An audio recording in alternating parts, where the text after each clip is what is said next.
تفتكري لو ابنك عنده مشكلة في التعليم، مش كسول ومش غبي بس مش قادر يذاكر، هنعمل ايه؟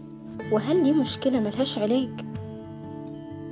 كتير من الأمهات بيحسوا إن ولادهم مختلفين ومش عارفين ليه ولا يبدأوا منين، وبيفكروا هو ليه ابني مش بيذاكر زي باقي الأطفال؟ ليه مش بيقرأ كويس أو دايما مش مركز؟ الحقيقة ممكن يكون الطفل ذكي جدا لكن عنده حاجة اسمها صعوبة تعلم، ودي بالمناسبة مش مرض ولا تأخر وملهاش علاقة بالذكاء، دي بس طريقة مخ الطفل بيفهم بيها المعلومات بشكل مختلف شوية. وفي أطفال بيبقوا موهوبين جدا لكن محتاجين طريقة شرح تانية. طيب امتى أشك إن ابني عنده صعوبات تعلم؟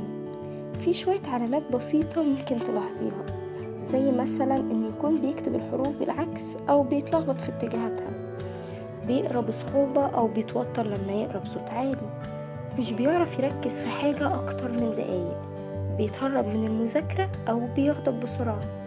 طيب لو كذا علامة منهم موجودين يبقى الطفل محتاج متابعة بهدوء ودعم مننا كأهالي وتعليم مناسب مش توبيخ.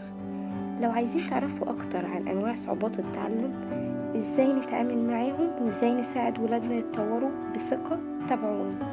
كل طفل يستاهل فرصة يفهم ويتعلم بطريقته.